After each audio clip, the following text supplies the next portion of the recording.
इसी आधार से परमात्मा ने जो मंदोदरी को कहा था कि तुम्हारे शंकर से ऊपर एक और परम शक्ति है, ये तो नाशवान है, इनके द्वारा दिया गया जो सुख है अक्षीणिक है, ये आपके प्रारब्ध के कर्म को नहीं काट सकते। मंदोदरी ने सारी सच्ची मानी क्योंकि साधु कह रहे थे, दूसरी बात नहीं, फिर बातें खत्म होगी। ये तो बात कोई बताने वाला मिलता ही नहीं था उस समय, तो ये सारे नकली थे, उनकी बातों को हम ऐसे ही दृढ़ता से मानते रहे।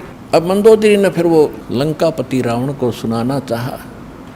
रावण के अंदर तक गोबर भरा था अहंकार शक्ति का, शंकर भगवान की पूजा करके सिद्धियां प्राप्त कर रखी थी और मांस खावा शराब पीवा उसका यह अच्छी बात कैसे स्वभाव है। तो वो कहने लगा कि ए मूर्ख, तो शंकर भगवान से ऊपर मानती है, देख मेरे क्या ठाठ करा के है, 1 लाख मेरे पुत्र हैं, 1.25 लाख मेरे नाती हैं, और देख सोने की लंका बना रखी है, अरे क्या देगा तुझे वो भिखारी।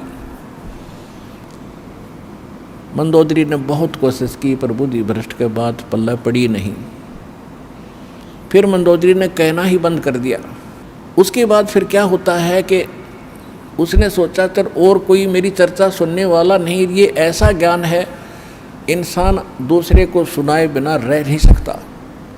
तो उसने अपने देवर रावण के छोटे भाई विभीषण से समझाया ये ज्ञान, और विभीषण ने ये ज्ञान स्वीकारा और विभीषण ने भी परमात्मा से दीक्षा ली और वो भक्ति की। अब हम आते हैं उस बात पर कि जिस समय सीता जी का अपहरण हो गया और उसकी खोज हो रही थी, कोई पूर्व में ढूंढ रहा था, कोई पश्चिम में खोज रहा था, कोई उत्तर कोई दक्षिण में। जैसे किसी की गाय गुम हो जाए, कोई इधर घूम रहा है, कोई इधर ढूंढ रहा है, कोई ऐसे घो रहा, ऐसी दशा थी। अब यहाँ इस कथाओं से आपको बहुत सा निर्णय मिलेगा, और आपने ये कथा खूब सुन रखी थी पर इनका निष्कर्ष नहीं निकाला था। अब जैसे जड़ी बूटियाँ रखी हैं और उनकी गुण भी लिख रखे हैं, बड़ी अच्छी हैं, लेकिन उनसे औषधि बनाने वाला जब तक नहीं मिलेगा तो उन जड़ियों से क्या लाभ है, उनके ज्ञान से भी, उनकी कथाओं से भी। आपने ये भी सुना होगा कि जिस समय श्री रामचंद्र जी की सीता उठा ली गई थी और वो पेड़ पौधों से भी लिपट लिपट कर पूछ रहे थे, डकरा रहे थे, रो रहे थे, पशुओं से भी गले से मिलकर पूछ रहे थे, आपने मेरी सीता देखी। आकाश से कहते हैं भगवान शंकर और पार्वती ऊपर से देख रहे थे कि नीचे कौन रो रहा है। तो भगवान शंकर ने उनको प्रणाम किया ऊपर से ही, क्योंकि ब्रह्मा विष्णु शिव ये 3 भाई हैं। ब्रह्मा जी बड़े हैं, विष्णु जी बीच वाले हैं, शंकर जी सबसे छोटे हैं। और पार्वती जी तो शंकर भगवान को सुप्रीम पावर मानती थी, एक तो पति परमेश्वर, फिर महादेव नाम से जाने जाते थे। तो पार्वती जी ने कहा कि आप महादेव होकर के किसको नमन कर रहे हैं, कि सामने त्रिलोकीनाथ भगवान विष्णु है, नीचे उनकी पत्नी सीता को कोई उठा ले गया है, वो लीला करने आए हुए। अपने बड़े भाई यानी भगवान को, विष्णु भगवान को मैं प्रणाम कर रहा हूँ। अब पार्वती जी ने सोचा कि भाई भगवान रोए, ये दोनों बात नहीं हो सकती। ये रामचंद्र दशरथ पुत्र है, ये रो रहा है, भटक रहा है, इसको आप परमात्मा कह रहे हो। भगवान शंकर बोले, पार्वती आप नहीं जानते, ये सचमुच ऐसा ही है, इनको अब नहीं कोई पहचान पा रहा है। तो पार्वती ने कहा कि मैं परीक्षा लूँगी और सीता रूप बना कर जाऊँगी, यदि ये मुझे पहचान लेगा तो मैं मान लूँगी वो भगवान है, और नहीं तो मैं कतई नहीं मानूँ।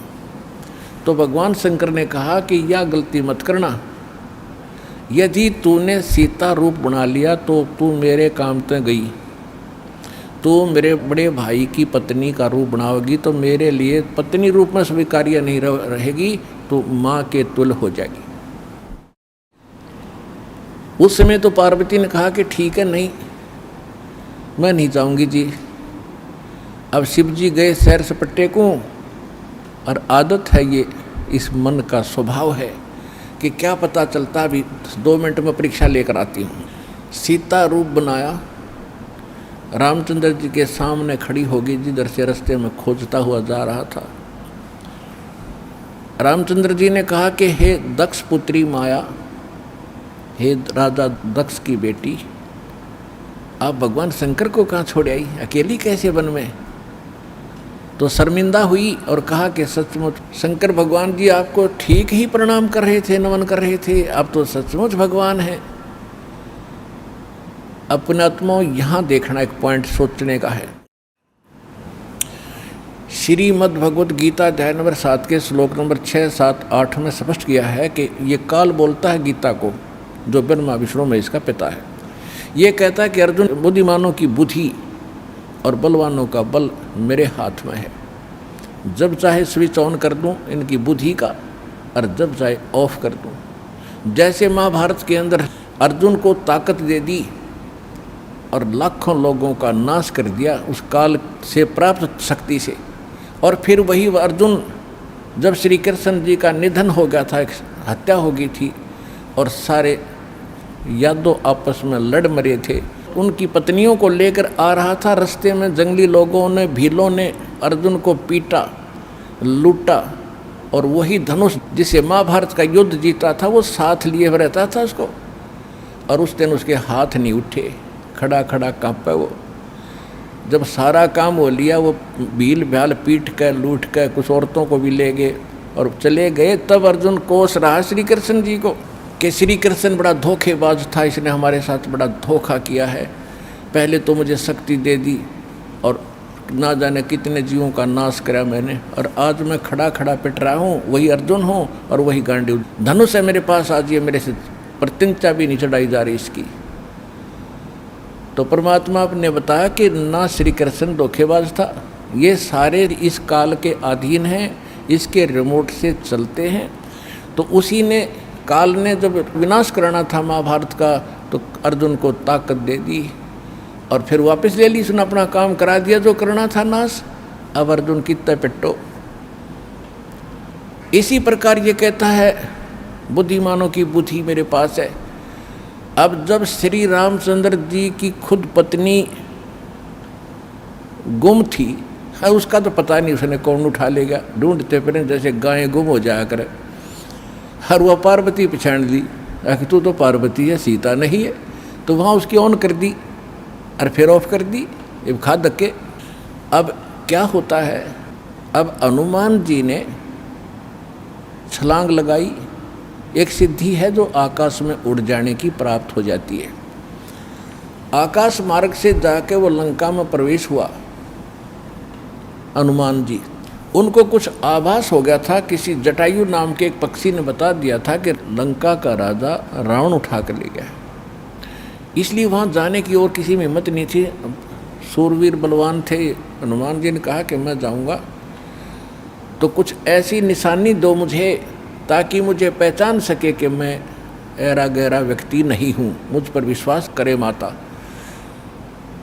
तो कहते हैं रामचंद्र जी ने अपनी छाप दे दी, अंगूठी निकाल के, उस पर नाम लिखा था उनका, और उसको सीता खूब पहचानती थी।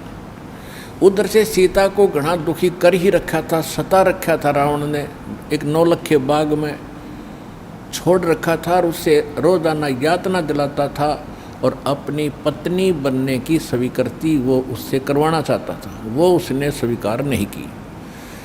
और रावण को एक श्राप लगा हुआ था कि तू कभी किसी औरत के साथ बलात् नहीं कर सकेगा, स्वेच्छा से कोई संपर्क हो तो वो अलग बात है, लेकिन तू किसी का ऐसे ज़बरदस्ती नहीं कर पाएगा, नहीं तो गल जाएगा तू। इस डर से वो ज़बरदस्ती नहीं कर पा रहा था और उधर से उसको पीड़ित कर रहा था कि स्वयं यश कर दे, लेकिन वो सीता ने नहीं किया था। एक वृक्ष के नीचे बैठी थी और अपने कर्मों को कोस रही थी। छोटा सा रूप बनाकर एक बंदर का हनुमान जी उसी वृक्ष के ऊपर बैठ गए थे। यातना देने के लिए औरतें आई थी तो भी उसने देखा था। जब वो चली गई उसके बाद फिर हनुमान जी ने ऊपर से वह अंगूठी डाल दी। वो तो राजदूत बनकर गए थे, जब अंगूठी देखी सीता ने तो आपने कथाएं खूब सुन रखी हैं, ज़्यादा ना सुनाऊंगा। तो उसने सोचा कि ये बंदर अंगूठी उठा कर लाया तो मेरे पति की मृत्यु होगी। तो उसने पूछा, तो फिर वो नीचे आया, अपना थोड़ा ठीक सा रूप बना के खड़े हो गए और कहा, माता मैं ऐसे ऐसे रामचंद्र जी ने भेजा हूँ और ये कहानी है। अब कहने का भाव ये है कि वो जो कुछ भी उसने उद्मस्ता रहा हो तो आपने पता ही है, हनुमान जी ने नौलखा बाग भी उजाड़ दिया उसका और सारा कुछ कर दिया। क्योंकि आज कथा का विषय कुछ अन्य है, इसलिए यहाँ लंबा प्रकरण नहीं करूँगा। तो उसमें हनुमान जी ने कहा कि माता मुझे भूख लगी है। तो उसने कहा, इस बाग के किसी वृक्ष के फल को तोड़ के मत खाना भाई, नहीं तो मेरी पिटाई होगी। मेरे को आदेश है, कोई फल गिर जाए तो खाना, तो टूटा हुआ अपने आप तोड़ के नहीं खाएगी। तो हनुमान जी का उठा गुस्सा, उसको गुस्सा हुआ। उसने कहा ठीक है, पहले तो सारे तोड़ तोड़ कर फल खाए, फिर वह पेड़ पड़ पड़ कर समुद्र में फेंक दिए। उनको पता चला तो युद्ध हुआ, अपने पता ही है काफ़ी। फिर लंका लुंका भी फूक फाक थोड़ी बहुत जला का आ गया। और उस समय क्या कहा कि माता जी तो आप मुझे कोई ऐसी निशानी दो जिस निशानी को मैं श्री राम को दिखाऊं और वो विश्वास कर सके हाँ सीता जी की है, खोज पक्की होगी। क्योंकि इतना समुद्र को पार करके आना है, वैसे नहीं आएंगे वो। तो सीता ने अपना एक कंगन निकाल के दे दिया, कंगन हाथ में जो पैर रखा था सोने का, और कहा भाई इस चूड़ी को दिखा देना, वो खूब समझ जाएंगे। अब वो कंगन लेकर हनुमान जी ने फिर छलांग लगाई। उस दिन वो ऐसे स्थान पर आके उतरा जहाँ पर एक ऋषि की कुटिया थी। वो ऋषि कौन थे? मुनिंद्र ऋषि स्वयं परमेश्वर थे। वहाँ सुंदर बाग लगा हुआ था, कुछ क्षेत्र में एक सुंदर सरोवर भरा था जल का। तो सुबह सुबह का समय था। हनुमान जी ने सोचा कि बहुत मनोरम स्थान है और यहाँ कुछ स्नान करूँगा, सामने बाग सुंदर फलों से लदपद है, आहार करूँगा और फिर ऋषि जी भी साथ में हैं, इनके दर्शन करूँगा, पहले स्नान कर लेता हूँ। अब जो कंगन वो लाया था उसको रख दिया पत्थर पे और स्नान करने के लिए प्रवेश किया सरोवर में। अब उन्होंने जो ही स्नान करने की चेष्टा की, लेकिन एक दृष्टि थी ऐसी कंगन पे कि जय ये कंगन गुम हो गया, कोई जानवर पक्षी उठा ले गया तो मेरी सारी मेहनत व्यर्थ जाएगी, सब परिश्रम व्यर्थ होगा। इसलिए नहा रहा था पर नज़र था जैसे सर्प का मणि के ऊपर रहती है ओस चाटते समय, तो इसी प्रकार नहा रहा था, दृष्टि कंगन पे। इतने में एक बंदर आया, दौड़ा दौड़ा और कंगन उठाकर भाग लिया। आगे आगे बंदर, पीछे पीछे हनुमान। उस ऋषि के आश्रम में बंदर प्रवेश कर गया। बाहर आंगन में एक घड़ा रखा था, अच्छा बड़ा घड़ा। बंदर दौड़ता दौड़ता घड़े में कंगन डालकर आगे भाग गया। अब सुख की सांस ली कि कोई बात नहीं, ये समुद्र में डाल देता तो बात बिगड़ जाती, गड्ढे में डाल दिया। फिर धीरे धीरे चले हनुमान जी। पहले घड़े में देखा उसने, ऋषि को तो पीछे प्रणाम करना था। तो घड़े में क्या देखा कि घड़े के अंदर ऐसे ऐसे कंगन हजारों की संख्या में पड़े, सेम टू सेम। अब उसने सोचा भाई मैंने तो इतनी पहचान नहीं, कोई कंगन कौन सा है।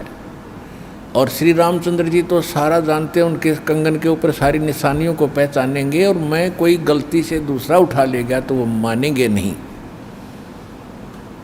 इसलिए वो ऋषि जी के चरणों में प्रणाम किया। परमात्मा ने मुनिंद्र रूप में बैठे थे, पूछा कि पहलवान कैसे आए। हनुमान जी ने कहा कि ऋषि जी आप कौन सी दुनिया में रहते हो। मुनिंद्र जी ने कहा क्या बात है, मैं तो इसी पृथ्वी धरातल पर ही तो रहता हूँ, क्या आपको नहीं पता आज श्री राम के ऊपर कैसी आपत्ति आई है। ऐसे ऐसे उसकी पत्नी गुम हो गई थी, वो माता की खोज करके मैं आया हूँ। तो परमात्मा ने पूछा कि भाई कौन से राम की बात कर रहा तू। वो कहता है अच्छा कमाल करते हो ऋषि जी, आपको यही नहीं पता राम कौन है। परमात्मा ने कहा बताओ तो श्री के दशरथ पुत्र श्री रामचंद्र जी, उनका वनवास हुआ था, ऐसे ऐसे सीता उठा ली थी और आज मैं खोज करके आऊँ ऋषि जी। परमात्मा बोले कि ऐसे ऐसे 30 करोड़ राम हो लिए तेरे, और तेरे जैसे हनुमान यही लीला करते रहे। तो हनुमान जी ने सोचा कि ऋषि के साथ ज़्यादा बहस करना उचित नहीं और अपना काम करूं और चलूं। कहने लगे ऋषि जी और बात छोड़ो आप, कि मेरे सामने एक समस्या आ गई है कि ऐसे ऐसे मैं कंगन लाया था माता के हाथ का, और वो कंगन मैं स्नान कर रहा था, बंदर ने उठा के आपके घड़े में डाल दिया। तो परमात्मा बोले ले जा कंगन भाई, जा फिर अपना कर काम, जाओ हनुमान जी ले जाओ कंगन, निकाल ले जाओ, करो जो तूने करना। कहने लगे जी समस्या ये है कि इसमें और भी बहुत से कंगन पड़े हैं और इन कंगनों में पहचान नहीं कर पा रहा हूँ मैं, मेरा वो भगवान सीता जी वाला कौन सा है। परमात्मा बोले अरे भले आदमी तुम लाने वाला और तुझे पता नहीं तो मैं क्या बताऊँ, फिर खोज ले कौन सा है तेरा। तो चिंतित हो गया कि भगवान दया करो। परमात्मा बोले कि जौन सा चाहे वो उठा ले जा और सेम टू सेम पाओगे, इसमें कोई दिक्कत नहीं। कैसे कैसे फिर ये कंगन आए कहाँ से आपके पास, कि अब सुन मैं कथा सुनाऊंगा तेरे को। जैसे ये रामचंद्र जो आत्मा है ये विष्णु जी की आत्मा है, ऐसे ऐसे न जाने कितनी बार धक्के खा लिए इसने, कितनी बार जन्म लिया, कितनी बार मर लिया। तो प्रत्येक त्रेता युग में ये ऐसा ही होता है। और मैं यहीं बैठा हूँ जब का, मेरी तो बहुत युगों की आयु है, मैं यहाँ बैठा हूँ। पहले इन बातों पर किसी को अविश्वास नहीं होता था। तो हनुमान जी से बताया कि तेरे जैसी आत्मा हनुमान ना जाने कितने बन करा लिए और कितने ये ऐसे कंगन ले लेकर आए हैं, इसी प्रकार वो बंदर उठा कर इसमें डालता रहा है। तो हनुमान जी ने पूछा कि हे ऋषिवर, मान लिया आपकी बात, जो कंगन लेकर हनुमान आता होगा तो वो कंगन तो लेकर भी जाता होगा, कहाँ लेकर जाता है, इस घड़े में मेरी आशीर्वाद से ऐसी पावर है कि डुप्लीकेट कॉपी तुरंत बना देता, एज इट इज 1 के 2 कर देता है। और नहीं विश्वास है तो ले ये कटोरा उठा के कोई दिया, ले इसमें डाल के देख ले। हनुमान जी ने कटोरी उठा कर उसमें डाली, तुरंत 2 होगी, 1 जैसी। अब वो दोनों को देख रहा कि सचमुच ठीक है। तब हनुमान जी को कुछ विश्वास हुआ कि संत नहीं, ये कोई और ही महापुरुष हैं, बड़े सिद्धि युक्त हैं और सारी कथा को सही जानने वाले हैं। लेकिन कहा महाराज मैं आपकी बात से सहमत हूँ, होगा कोई और भगवान, पर अब मुझे समय नहीं आपकी सारी बात सुनने का, क्योंकि मैं परमार्थ के काम में लगा हूँ। परमात्मा बोले भाई ठीक है, ले जाए, कोई कंगन निकाल ले जाए बेटा, सारे एक जैसे मिलेंगे। वो उठा कर ले गए कंगन को। लेकिन हनुमान जी को फिर भी विश्वास नहीं हो रहा था। जब श्री रामचंद्र जी को दिखा दिया और रामचंद्र जी ने ओके कर दिया, जब हनुमान जी को संतोष हुआ कि 3100 की 100 सच बात है, वो उधर से वो ऋषि की घटना भी नहीं भूल पा रहा था, उधर से फिर युद्ध भी शुरू होना था। कहने का भाव ये है, बात फाइनल होगी कि सीता वहाँ है, सारे लक्षण बता दिए, और वो कंगन को देखकर रामचंद्र जी को विश्वास हुआ। अब समस्या आई कि उसके ऊपर पुल बनाएंगे समुद्र पर। वो कथा आपको सुना दी कि 3 दिन तक स्वयं रामचंद्र जी घुटनों पानी में खड़ा होकर के याचना करता रहा। तीसरे दिन जब उसने कहा लक्ष्मण से कि बड़ा अग्नि बांध दे, ये लातों के भूत बातों से नहीं मानते, इसको फूंकता हूँ। 3 दिन हाथ जोड़ता रहा कि हे सागर राज मुझे रास्ता दे दो, ये मान नहीं रहा। तब विपर रूप धारण करके समुद्र आया। उसने कहा कि भगवान ऐसा ना करो, इसमें ना जाने कितने जीव जंतु हैं, सब नष्ट हो जाएंगे, आपको पाप लगेगा। और ये जल सारा समाप्त हो गया तो ये गड्ढा बन जाएगा, हजारों किलोमीटर गहरा, आप फिर भी नहीं जा सकते। कि हे रामचंद्र जी, ऐसा काम करो, सर्प भी मर जाए लाठी ना टूटे। तो वो कारण जानना चाहा तो समुद्र ने बताया कि आपकी सेना में ये नल नील नाम के 2 ऐसे भक्त हैं जिनको इनके गुरुदेव का आशीर्वाद है कि इनके हाथों से पत्थर भी तैर जाते मेरे ऊपर, और कोई चीज़ यहाँ पर फ्लोट नहीं कर सकेगी। अपने आत्माओं यहाँ मान बढ़ाई खत्म करती है, और जितने भी वहाँ आसपास ऋषि महर्षि भगत लोग थे वो विष्णु पुजारी होते ही थे उस टाइम। तो सब ने पता चला कि विष्णु के अवतार श्री राम आए हैं, श्री राम की पत्नी उठा ली गई है, पता चल गया है वो रावण के यहाँ है, उसके ऊपर चढ़ाई करेंगे, लड़ाई करेंगे। वो मान नहीं रहा। तो नल और नील ये भगत सारे पहुँच गए सेना में, क्योंकि भगत तो हेल्प करें, दुखी ऐसा है कि। तो वो भी सेना में खड़ा पाया आगे दोनों। तो उनको बुलाया गया। रामचंद्र जी ने कहा भी नल नील कौन है, वो आगे आए। अब पुण्यात्माओं यहाँ मार खाता है इंसान, और परमात्मा इस प्रकार की जो हम गलतियाँ करते हैं, अपना भक्ति नाश करते हैं, उसके लिए सतर्क करते हैं। यहाँ पर क्या किया, नल और नील के मन में अभिमान आ गया, अहंकार आ गया कि आज हनुमान भी फेल, रामचंद्र भी फेल, क्योंकि पत्थर नहीं तैरे, समुद्र पर पुल नहीं बन रहा। हमारे पास ऐसी शक्ति है कि पत्थर रखेंगे तैर जाएंगे, आज हमारी वाह वाह हो जाएगी। अंगद भी फेल, सुग्रीव भी फेल, जामवान भी फेल। ये फेल का चक्कर मारा जीव ने। तो उस दिन वो आए, ना मालिक याद किया। रामचंद्र जी ने पूछा कि तुम्हारे पास कोई ऐसी शक्ति है पत्थर तैर जाते? कहाँ जी है, कि ट्राई करके दिखाओ। उठाया, पत्थर रखा, क्यों अभिमान था कि कर देंगे काम, वो डूब गया। दूसरा फिर रखा, वो भी डूब गया। तीसरा फिर रखा, वो भी डूब गया।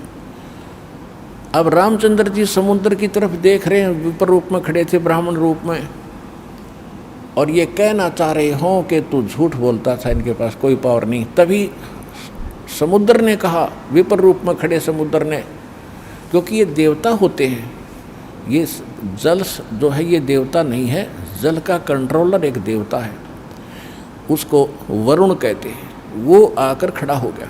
तो वो कह रहा था कि हे नल नील, आज आपने गलती की भाई, आज तुमने अपना गुरु तो याद किए ही नहीं, तुमने तो नाश कर दिया बात का। करो याद उस मालिक को। तब उनको भी याद आया, कहाँ बोली गलती बन गई आज तक।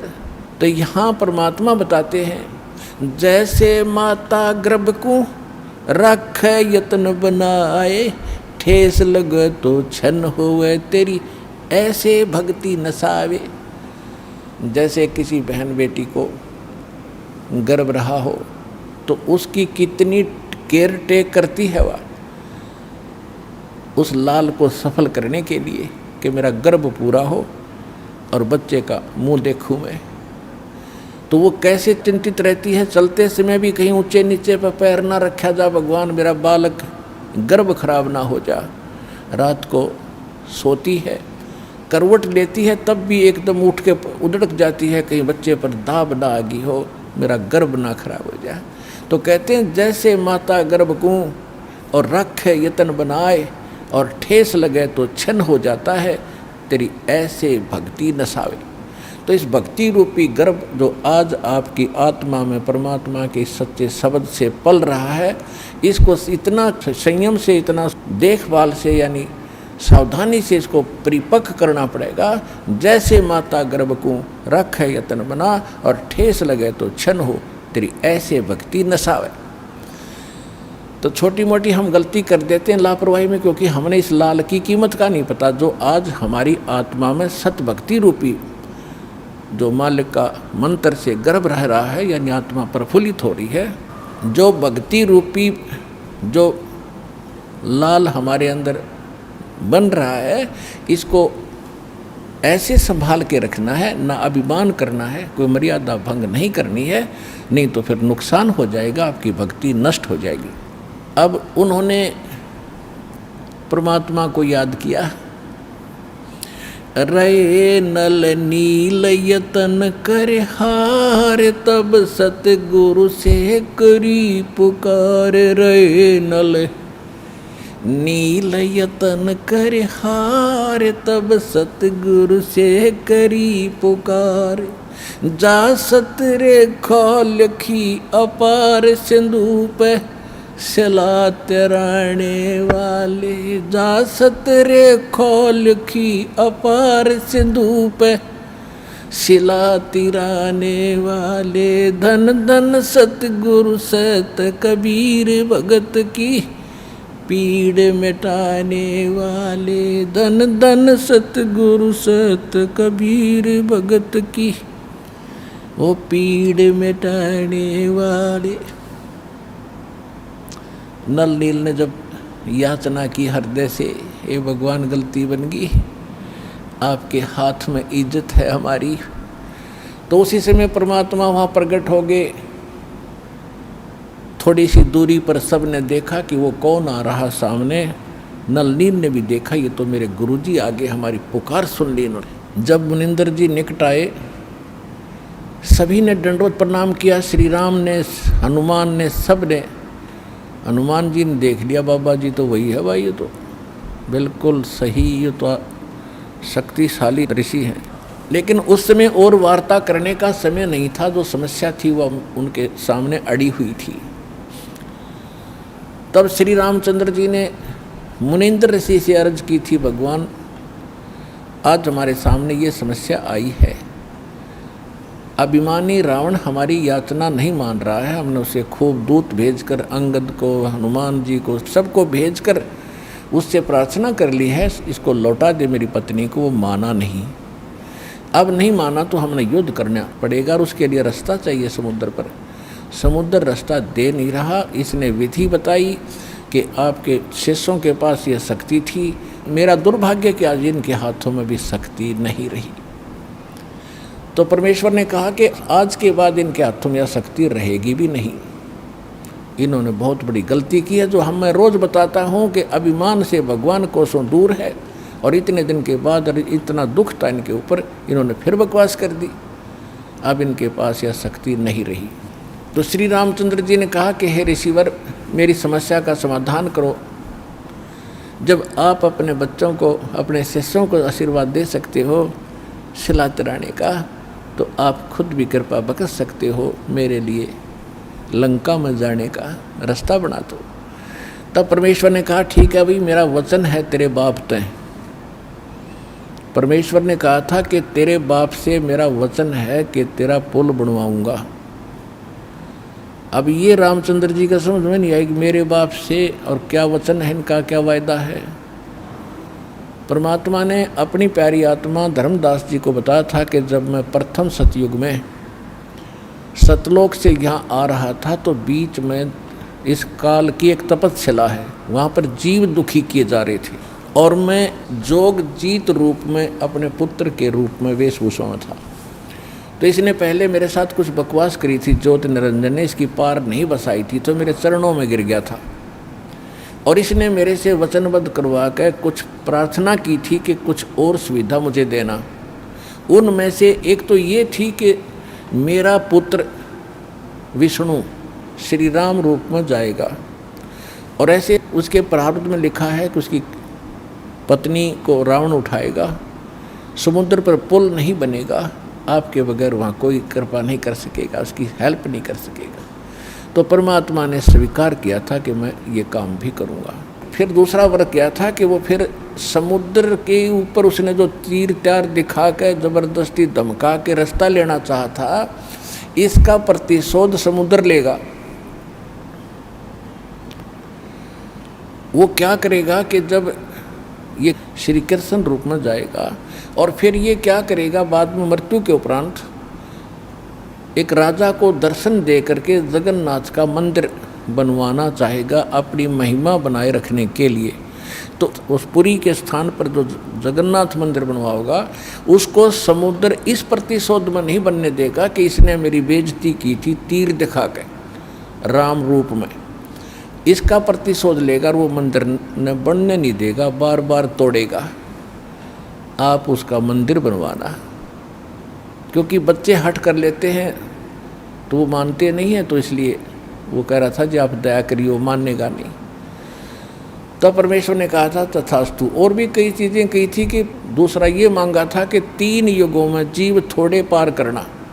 क्योंकि परमात्मा ने कहा था कि मैं कलयुग या तेरे नीचे के लोकों में जाऊंगा और तूने सबको मिसगाइड कर रखा है, सच्चा भगवान सच्चा ज्ञान छुपा रखा है, मैं सच्चाई बताऊंगा और सबको ज्ञान दूंगा, ऐसी भक्ति और नाम दूंगा, सभी तेरे लोक से पार होकर सतलोक जाएंगे।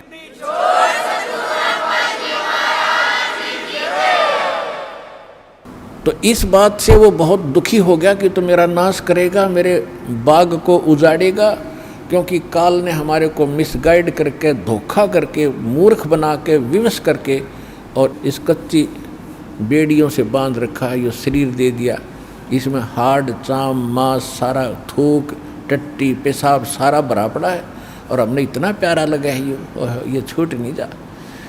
परमात्मा कहते इतना बढ़िया शरीर दूंगा, वहाँ जाकर ना नाड़ी होगी, ना नस होगी, ना कोई बीमारी, ना हारी, ना कोई बीपी हाई, ना लो होगा। तो वो हमने पता ही नहीं था कोई ऐसा भी स्थान है जहाँ ऐसा सुख है। तो परमात्मा ने कहा था तेने क्या हाल कर रखा उन बच्चों का सारा, कोई गधा बना दिया, कोई कुत्ता बना दिया, और जो मनुष्य वो कौन से सुखी हैं, उनको ऐसा ज्ञान दूंगा और ऐसा मंत्र दूंगा वो यहाँ भी सुखी होंगे, मेरे साथ सतलोक जाएंगे। तो इस बात से वो दुखी हो गया था काल कि तो नाश करेगा मेरे बाग न उजाड़ेगा।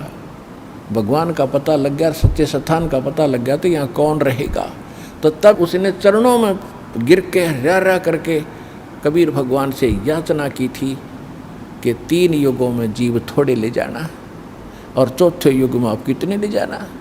और फिर ये पुल बनवाने का, जगन्नाथ के मंदिर को बनवाने का ये भी प्रॉमिस करवाया था। जब उसने सारा परमात्मा ने प्रतिज्ञा कर ली थी तो फिर ये खलनायक है, ये विलियन है, धोखेबाज और ठग है, इसने तुरंत अपना आंखें बदल ली और कहा जाओ जोग जीत संसारा, जीव न माने कहा तुम्हारा। कहते हैं 12 पंथ करूँ मैं साजा, नाम तुम्हारा ले करूँ आवाजा, और 12 पंथ नाम जो ले ही वो मेरे मुख में अंश मोही। और पहले अंश हमारे जाई और पीछे अंश तुम्हारे आई, और जाइयो जोग जीत संसारा। परमात्मा ने कहा था कि फिर मैं त्रेता युग में जाऊंगा, ठीक है भाई, चौथे युग में जाऊंगा कलयुग में, और फिर पार कर लूँगा। तने गलती तो मेरे से करवा ही ली। वैसे मालिक ने गलती नहीं की, दाता को पता था कि सतयुग त्रेता द्वापर में ये दुखी नहीं होंगे, और जब तक जीव दुखी नहीं होगा इतना भगवान नहीं पहचान सकता। इसलिए दाता ने जानबूझकर उसको यश कर दी थी, और वो बन गया था सियाणा, अपने आप में इंटेलिजेंट बन रहा था कि मैंने रोड़ मार ली भगवान की, हैं मैंने इनकी अकल मार ली, मालिक ने अकल मारी उसकी। अब वो क्या कह रहा था कि देख लेना कलयुग जब आएगा, पहले मैं अपने दूत भेज कर ऐसा गलत प्रचार करवा दूंगा, ब्रह्मा विष्णु महेश तक सीमित कर दूंगा, कोई पत्थर कोई पानी कोई मंदिर कोई मस्जिद गुरुद्वारों में बांध दूंगा, और पहले अंश हमारे जाई पीछे अंश तुम्हारा आई, जाओ जोग जीत संसारा, जीवन मन फिर कहा तुम्हारा। कि पहले मेरे दूत जाएंगे और सारा उल्टा ज्ञान, उल्टा भगवान, उल्टा विधान सबको बता देंगे, गलत मंत्रों से रटा देंगे। ये राधा स्वामी पंथ, धन धन सतगुरु पंथ, निरंकारी पंथ, ये रासाराम जैसे ये सारे नकली पंथ काल के चलाए हुए। तो परमात्मा को पता था कि इसने कर लेते सारे जुगाड़ अपने, और जब मेरा दास जाएगा ऐसे समय में जब इनके परिपक्व हो चुके होंगे सारे पंथ, इन्हें जो कहना सुनना होगा वो सब कह चुके होंगे, जो ज्ञान देना होगा वो दे चुके होंगे, जो नाम देना होगा वो नाम दे चुके होंगे। और जब मेरा दास जाएगा वो प्रमाणित करके दिखाएगा कि सच्चाई ये है, झूठ ये है, तो 2 मिनट में मेरे बच्चे मुझे पहचानेंगे और मेरे पास आ जाएंगे।